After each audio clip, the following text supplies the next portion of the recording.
como uma espada aguda de 2 gumes que corta dos 2 lados e separa juntas e medulas, a palavra de Deus tem esse poder. Evangelho de Mateus, capítulo 5, a partir do versículo 1. Vendo as multidões, Jesus subiu ao monte e se assentou. Seus discípulos aproximaram-se dele e ele começou a ensiná-los, dizendo: Bem-aventurados os pobres em espírito, pois deles é o reino dos céus. Bem-aventurados que choram, pois serão consolados. Bem-aventurados os humildes, pois eles receberão a terra por herança. Bem-aventurados que têm fome e sede de justiça, pois serão satisfeitos. Bem-aventurados misericordiosos, pois obterão misericórdia. Bem-aventurados os limpos de coração, os puros de coração, pois esses verão a Deus. Bem-aventurados pacificadores, porque eles serão chamados filhos de Deus. Bem-aventurados perseguidos por causa da justiça, pois dele é o reino dos céus. Bem-aventurados serão vocês quando por minha causa os insultarem, perseguirem e levantarem todo tipo de calúnia contra vocês. Alegrem-se e regozijem-se, porque grande é a recompensa de vocês nos céus. Pois da mesma forma perseguiram os profetas que viveram antes de vocês. Vocês são o sal da terra, mas se o sal perder o seu sabor, como restaurá-lo? Não servirá para nada, exceto para ser jogado fora e pisado pelos homens. Vós sois o sal da terra. Se o sal se tornar insípido, ele não presta para absolutamente nada, a não ser para ser jogado fora e pisado pelos homens. Esse é o nosso tema dessa noite. Vós sois o sal da terra. Vocês são o sal da terra. A quem Jesus está se dirigindo? A quem Jesus está chamando de sal da terra? Uma das abordagens que nós aprendemos a fazer das Sagradas Escrituras é através de um estudo indutivo, quando nós levantamos algumas questões para o texto e, a partir das questões e da resposta a essas questões que levantamos, nós vamos iluminando o nosso entendimento e a nossa compreensão. Então, a primeira pergunta é: a quem Jesus está se dirigindo? A quem Jesus está chamando de sal da terra? Nos versículos 1 e 2, diz que a multidão o cercava, e vendo Jesus as multidões, ele subiu ao monte, se assentou, os seus discípulos se aproximaram, e então Jesus passou a ensiná-los. Então fica óbvio para nós que Jesus não está chamando todo mundo de sal da terra. Que Jesus não está chamando a multidão de sal da terra, mas que Jesus está chamando os seus discípulos de sal da terra. Aqueles que estavam perto dele, aqueles que se aproximaram dele e o ouviram. E quando eu penso nisso, me lembro de uma experiência evangelística de plantação de igreja do apóstolo Paulo. O costume de Paulo era chegar numa cidade, e naquela cidade ele procurava uma sinagoga, e naquela sinagoga ele pregava o evangelho. Era um princípio evangelístico, era um princípio de responsabilidade diante de Deus com a revelação de Deus ao povo de Deus. O Evangelho, ele é o poder de Deus para a salvação de todo aquele que crê. Primeiro do judeu e também dos gregos. A palavra de Deus, ela vem para os judeus. E os judeus estavam espalhados no mundo inteiro. Na dispersão, em todo o mundo conhecido, ocidental e até o oriental, você encontrava judeu, e onde tinha judeu, tinha uma sinagoga. Paulo, então, chegou naquela cidade, foi para a sinagoga, começou a pregar o Evangelho, Jesus Cristo como o Filho de Deus, a palavra de Deus, a salvação de Deus, o cumprimento das promessas de Deus.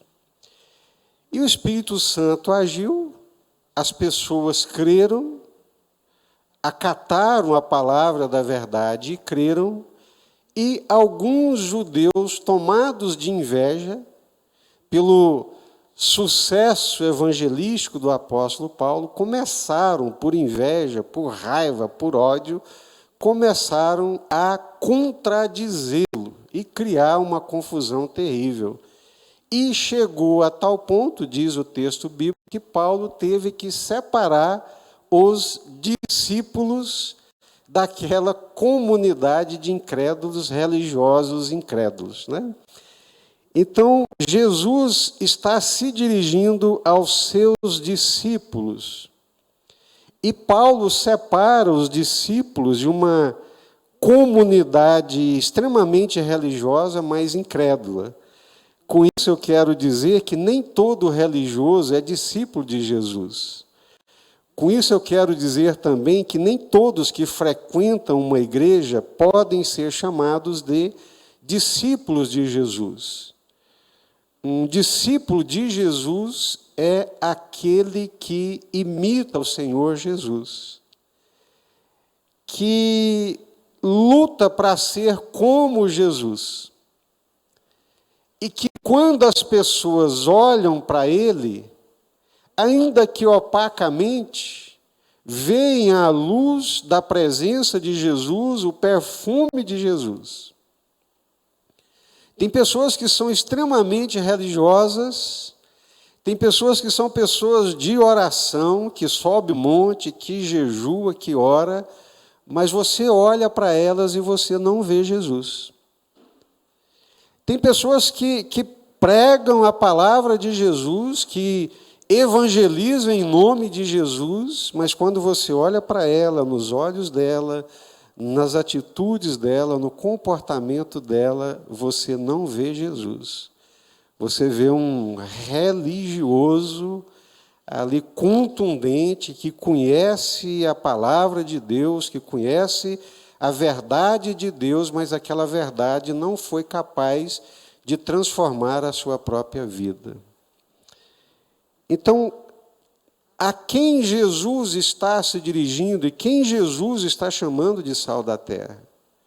Os discípulos de Jesus, os verdadeiramente crentes em Jesus, que fizeram de Jesus o grande amor da sua vida, que fizeram de Jesus o referencial da sua existência, é a esses que Jesus está se dirigindo e chamando-os de sal da terra. É muito forte essa expressão.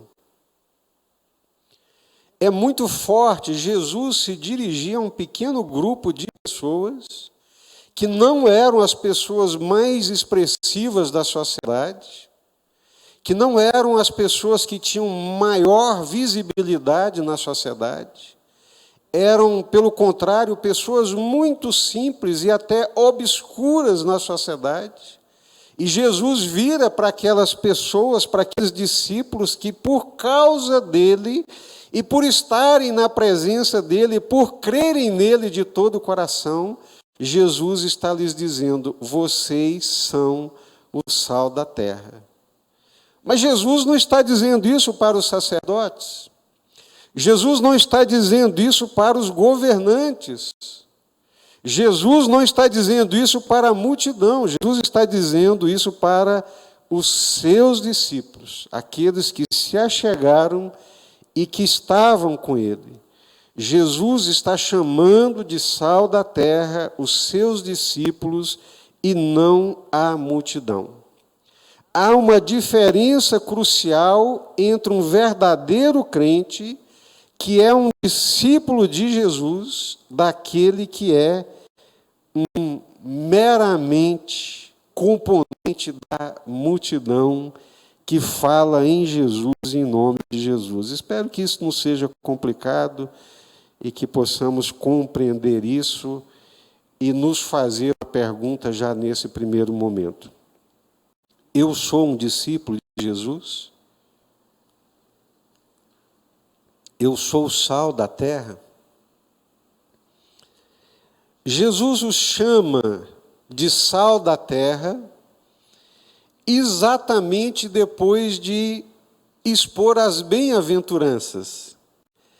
Bem-aventurados os humildes de espírito. Bem-aventurados são os que choram, porque serão consolados. Bem-aventurados os mansos, porque herdarão a terra.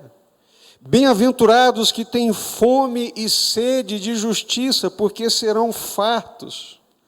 Bem-aventurados misericordiosos, porque alcançarão misericórdia. Bem-aventurados limpos de coração, os puros de coração, porque esses verão a Deus, ou esses estão vendo a Deus. Bem-aventurados pacificadores, aqueles que onde chegam, chega também o shalom de Deus. É forte.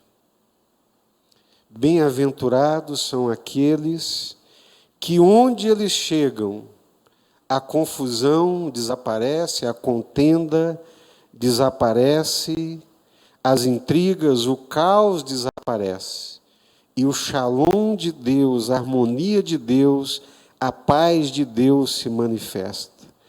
Bem-aventurados perseguidos por causa da justiça e não pela justiça. Bem-aventurados que sofrem por minha causa. Então, esses é que são os discípulos de Jesus. Esses é que são o sal da terra. Quem não é humilde de coração, quem não é pobre de espírito, não salga coisa nenhuma. Quem não tem o coração quebrantado, capaz de chorar com os que choram, de sentir a dor daqueles que sofrem, não salga, não transforma, não preserva, não pode ser sal da terra. Por isso que uma coisa está atrelada à outra. Aquele que não é tomado de um espírito de mansidão, aquele que não é tomado de uma fome e sede de justiça, não é discípulo de Jesus, não segue Jesus, não imita Jesus, não reflete Jesus, não é o bom perfume de Cristo Jesus. É por isso que Jesus, depois que ele fala das bem-aventuranças, não apenas numa perspectiva intelectual, mas numa perspectiva de vivência, depois que Jesus fala, olha, vocês são humildes de espírito, vocês choram, vocês são mansos, vocês praticam a justiça, vocês são misericordiosos, vocês são o sal da terra. Vocês salgam essa terra. Vocês dão sabor para a existência humana sobre a face da terra. Eu gosto do Salmo, quando o Salmo diz assim: quanto aos santos de Deus na terra, neles está a alegria do Senhor. Deus olha para a terra, contempla os seus santos e isso o alegra. Nessa terra dos viventes, nesse mundo de uma humanidade grandiosa, a alegria de Deus, ela está nos seus santos. A alegria de Jesus está nos seus discípulos, nesses que são humildes de coração, nesses que choram, nesses que são mansos, que têm fome e sede de justiça, que são misericordiosos. Tem muito crente que não se encaixa aqui. E eu não falo por mal, Deus o sabe. Eu não sou a medida de nada, não sou o juiz de nada. Não conheço o coração de ninguém, mas o Senhor conhece, o Espírito Santo sabe que tem muitos crentes que não podem ser chamados de sal da terra, porque eles não são humildes, eles são arrogantes, eles são soberbos, eles são altivos, eles são melhores do que os outros. Eles se acham melhores, acham que tudo é deles, por ele e para eles, mas estão na igreja, falam de Jesus, mas não são humildes. São incapazes de chorar com os que choram, não são mansos, são violentos, são virulentos, são contundentes, facciosos. Não têm traços de Jesus, não tem graça de Jesus. Não tem perfume de Jesus. Não tem misericórdia, não tem compaixão. O coração não é limpo. Oh, misericórdia. O coração é podre, né? Ontem, no congresso que nós fizemos, o pastor estava lá mostrando umas batatas, ilustrando, fazendo uma ilustração com aquelas batatas, saco de batata que você faz purê, e tinha algumas batatas que elas tinham parte boa, mas tinha parte apodrecida. E tinha umas batatas que, embora aparentassem ser boas, você olhava elas estavam lisinhas por fora, mas quando elas eram cozidas e que você ia amassar, tinha umas pelotas ali, uma parte resistente que não foi cozida, que pôs água, pôs fogo, mas não deu cozimento. Então tem coração que não é limpo, ele não é puro. Os limpos de coração, eles verão, e eles já estão vendo, né, o Senhor. Bem-aventurados pacificadores. Gente, tem crente que não tem nada de pacificador. Ele anda com um galão de gasolina. Ele é um incendiário. Ele não é pacificador. Às vezes eu vejo, né, pelas redes sociais, conselho de pastor, conselho de planejamento e execução, igrejas batistas nacionais, os nossos grupos, e você percebe a virulência das palavras e das intenções. Bem-aventurados pacificadores. Eu acho lindo essa figura do pacificador, que é aquele que traz consigo o shalom de Deus. Quando você chegar numa casa, diga: paz seja contigo. Se a paz de Deus entrar naquela casa e se estabelecer, fique ali. Mas se a paz de Deus que você trouxe, que você deu, que você lançou ali, essa paz voltar para você, não fique ali. Ali não é casa de paz. Ali não é casa de Deus. Ali não tem shalom de Deus. A gente lê tanta Bíblia e não se apercebe das coisas, né? Os pacificadores são aqueles que trazem em si, na sua vida, na sua presença, na sua existência, o shalom de Deus, a harmonia de Deus, a graça de Deus, a presença de Deus. Tem pessoas que entram na nossa casa, que entram no nosso comércio, que entram no nosso escritório e entram com ele a paz de Deus. Tem gente que entra na nossa casa, que entra no nosso escritório, que entra no nosso comércio e traz com ele a pomba-gíria. Que traz com ele os piores desejos, as piores palavras, os piores sentimentos. Não pode ser sal da terra, não tem como ser sal da terra. Mas tem gente que é de Jesus e que Jesus verdadeiramente habita neles. E onde eles chegam, o perfume de Cristo chega. O bom perfume de Jesus chega. Aleluia. Glória a Deus. Isso é um anseio, queridos. Isso é um anseio, isso não é uma utopia.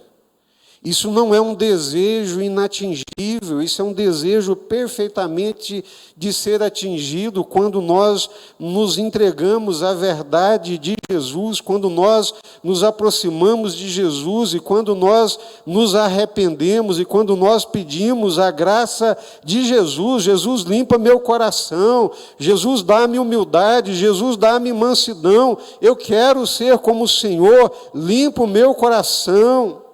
Eu quero ser a paz de Deus. Jesus é o príncipe da paz. Glória a Deus. São para esses que Jesus vira e diz: vocês são o sal da terra. Será que Jesus poderia olhar para nós, para mim, para você, apontar o dedo e dizer: você é sal da terra,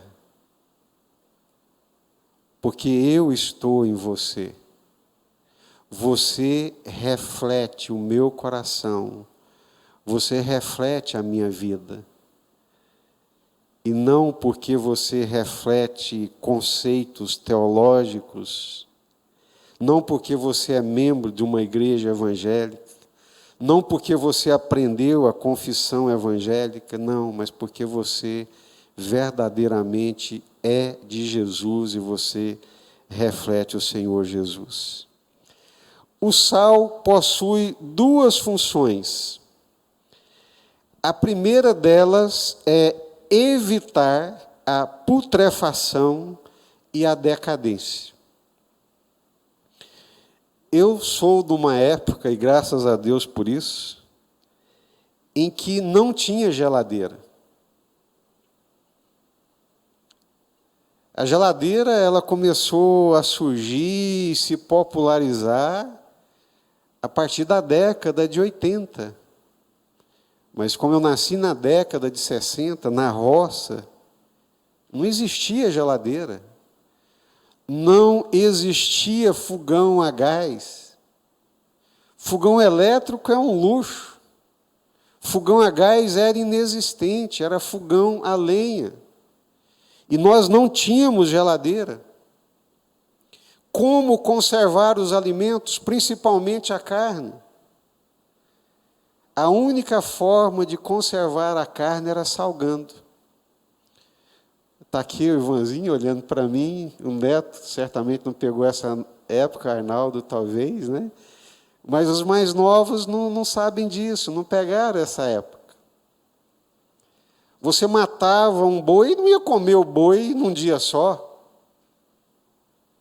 Se a carne ficasse para o dia seguinte, a própria carne que vem do animal já traz germes.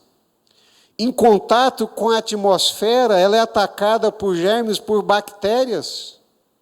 Você mata o boi hoje, se não tem geladeira, não dá para comer ele todo, amanhã a carne está podre, ou começa a apodrecer. O que era feito então? Você pegava a carne, os pedaços de carne, e salgava, e passava sal. Não precisava ser uma quantidade exagerada de sal, um pouco de sal, as propriedades do sal penetravam aquela carne e a carne era preservada. E ela durava muitos dias. E aquelas bactérias que ameaçavam a carne de decomposição, de putrefação, elas eram seguradas pelas propriedades, essas propriedades antissépticas do sal, essa propriedade de preservação que o sal tem. Aí Jesus, esse é o pensamento de Jesus, essa é a metáfora, essa é a parábola que Jesus está dizendo, é nisso que Jesus está pensando, vocês são o sal da terra. A terra, o mundo, é esse pedaço de carne, que se não colocar sal nele, ele vai entrar em decomposição, num estado de decadência. Esse é o estado do mundo no qual nós estamos inseridos. Basta olhar para o mundo desde a criação, o mundo dos dias de Noé. Em pouquíssimo tempo ele entrou em decadência, entrou em decomposição. Se perdeu, ficou putrefato, fétido, não prestava para mais nada, e o Senhor disse, vou destruir, vou acabar, mas achou ali uma pitadinha de sal, que era Noé. Aí Jesus olha para aqueles discípulos e diz, olha, vocês, meus queridos, são essa pitadinha de sal que não deixa esse mundo apodrecer.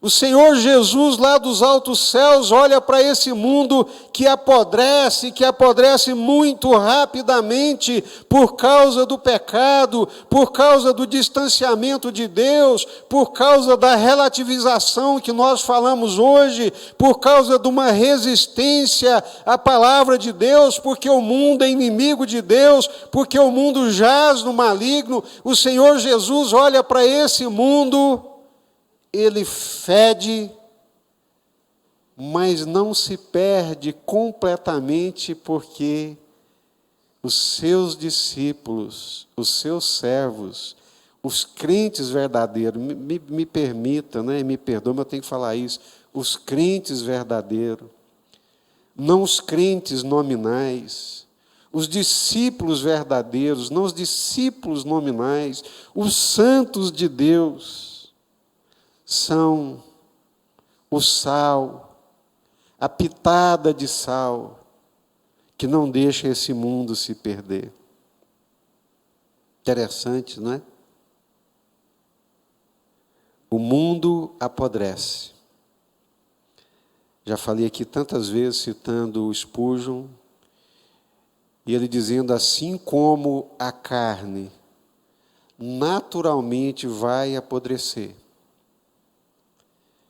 ela já traz desde lá o animal, quando você mata, já vem germens. E o próprio ambiente atmosférico traz outros e bactérias. A natureza do mundo é de apodrecer. Aí vem o Spurgeon e diz, olha, o mundo apodrece, o mundo vai apodrecer.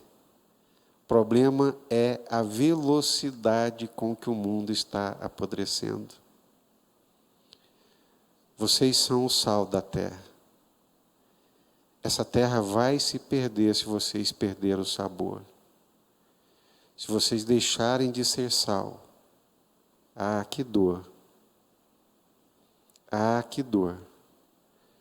Se eu deixar de refletir Jesus, se eu deixar de imitar Jesus, se eu não me parecer com Jesus, se as minhas atitudes, se o meu coração, resguardar das minhas limitações, que são enormes, mas se o meu coração não se parecer com o coração de Jesus, o sal perdeu o sabor e não presta para nada, a não ser para ser pisado e lançado fora. Dr. Martin Lloyd Jones é um dos melhores estudos que eu já vi, estudos no Sermão do Monte. Um expositor, exímio expositor das Sagradas Escrituras, um médico que deixou a medicina e dedicou a vida dele ao estudo e à exposição da palavra, um daqueles cometas, né, que raramente passa pelo planeta, um rasgo de luz muito raro, assim eu penso no nosso irmão Dr. Martin Lloyd Jones. Ele diz nesse livro, comentando essa passagem, essa diferença precisa ser enfatizada e exaltada. O crente em Jesus é uma espécie diferente. Você olha para a multidão, você olha para o mundo, nós estamos no mundo, nós fazemos parte do mundo, mas o crente em Jesus, ele é diferente. Ele é de outra espécie, ele é de outra natureza, ele é inigualável. Ele é uma espécie destacada de indivíduo. Nele deve haver alguma coisa que o distinga de todas as demais pessoas. Para o crente ser sal, para ter essas propriedades, tem que ter nele algo que o distinga das demais pessoas. Se eu for como as pessoas do mundo, não seremos sal. Essa diferença precisa ser enfatizada e exaltada. O crente é uma espécie separada. É uma espécie diferente. O crente é inigualável. É uma espécie destacada de indivíduo. Nele deve haver alguma coisa que o distinga de todas as demais pessoas. E o que é isso? O que há nele que o distingue dos demais? Jesus. A graça de Jesus. A presença de Jesus. Não falo por mal, não me julguem mal, não me entendam mal, mas eu ouço muitos pastores que eu não vejo neles Jesus, não vejo mansidão de Jesus, não vejo misericórdia de Jesus, não vejo graça de Jesus, não vejo presença de Jesus. Eu vejo homem, eu vejo carne, eu vejo sentimento humano, eu vejo armas humanas, mas não vejo Jesus. Nele deve haver alguma coisa que o distinga de todas as demais pessoas da espécie humana e da humanidade. O que há, que sabor há, que poder antisséptico há no crente, no discípulo de Jesus. Jesus, a presença de Jesus, o caráter de Jesus, que é humilde.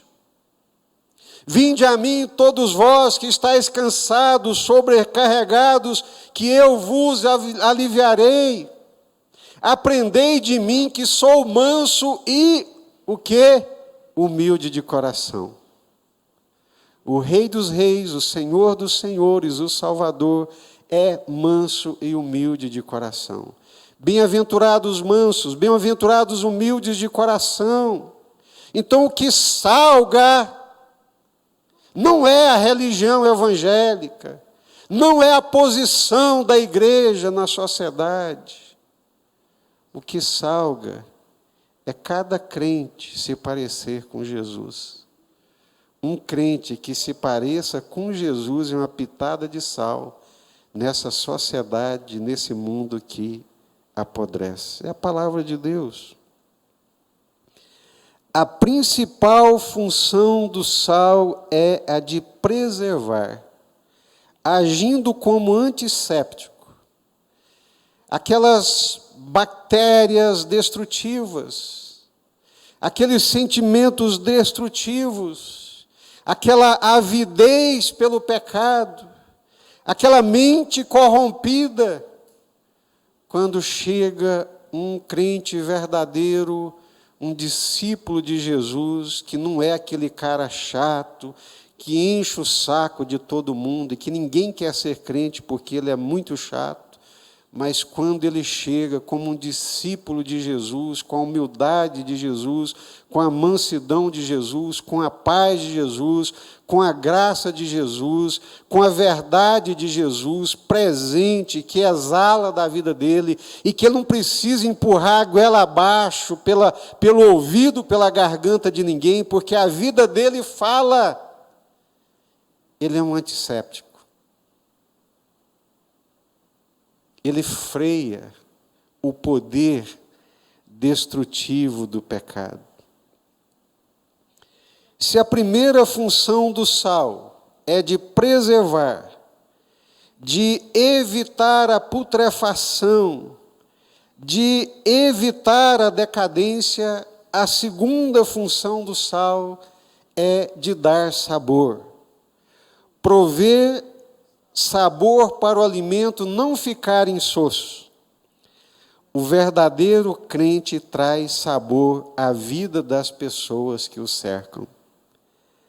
Na maioria das vezes, sem palavras.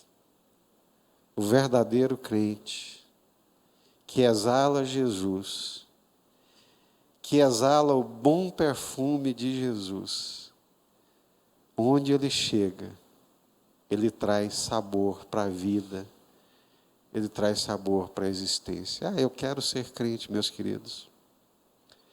Se para eu ser crente tiver que deixar de ser pastor, eu deixo de ser pastor. Algumas vezes eu pensei que eu deveria deixar de ser pastor para ser crente, porque exigia algumas coisas de mim como pastor que não eram coisas de crente. Eu quero ser crente, eu quero ser discípulo de Jesus. Eu quero ser sal da terra. Eu não quero ser administrador da obra de Deus, não. Eu não me alegro de ser pastor, de ser presidente da convenção. Não me alegro. Eu me alegro numa coisa, de exalar o bom perfume de Cristo. Deus sabe. Deus sabe. Porque o sal, ele traz sabor. O sal, ele preserva. Eu quero ser o sabor de Deus na vida das pessoas. Eu quero ser o sabor de Jesus na vida das pessoas. Eu quero dar sabor à minha família. Eu quero que a minha família tenha vida, tenha alegria de Deus. Quando eu estiver ali no meio deles, da minha família, da minha esposa, dos meus filhos, quando eu estiver com os meus irmãos, com os meus sobrinhos, eu quero ser sal, eu quero ser o sabor de Deus, porque não eu, mas Jesus em mim. O verdadeiro crente, ele tem algo diferente que contagia, né? Ele contagia.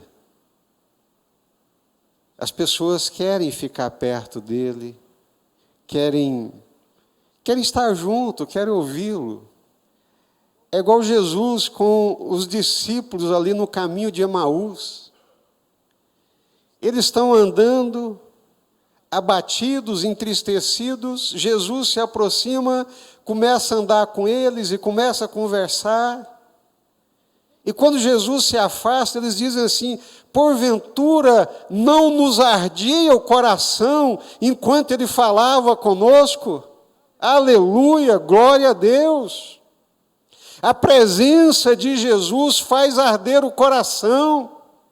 Aleluia, glória a Deus, a presença de Jesus na vida de um crente, quando o crente chega num determinado lugar, ele traz sabor e ele faz os corações palpitarem por Deus, pela graça de Deus, porque aquilo é tão real e tão palpável na vida dele que contagia os outros, não por palavras de confissão positiva, não por palavras aprendidas com coaching, não por palavras de entusiasmo humano, mas palavras que exalam a graça, o poder de Deus e a presença do Espírito Santo de Deus. Aleluia, glória a Deus.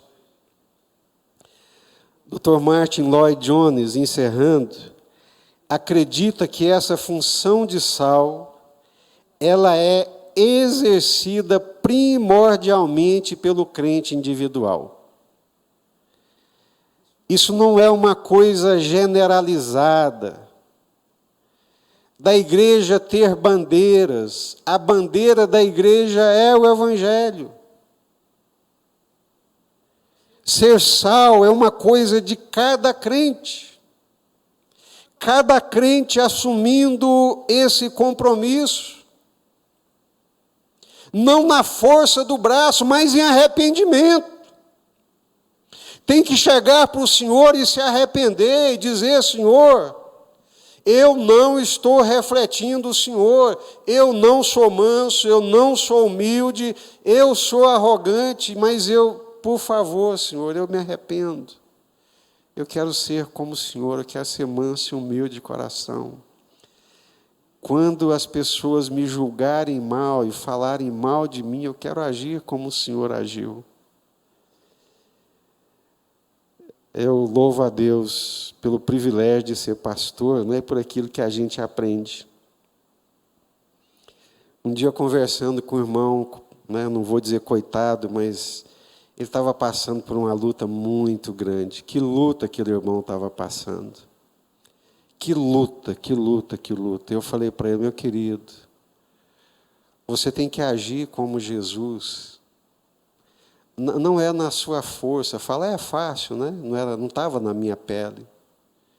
Mas já passei por muitas coisas que já tive, que viveu o que eu falei para ele. Eu falei para ele: você tem que agir como Jesus. Uma ovelha muda, que mesmo sabendo que está indo para o matadouro, não abriu a sua boca. E veio para mim e disse: pastor, eu não dou conta.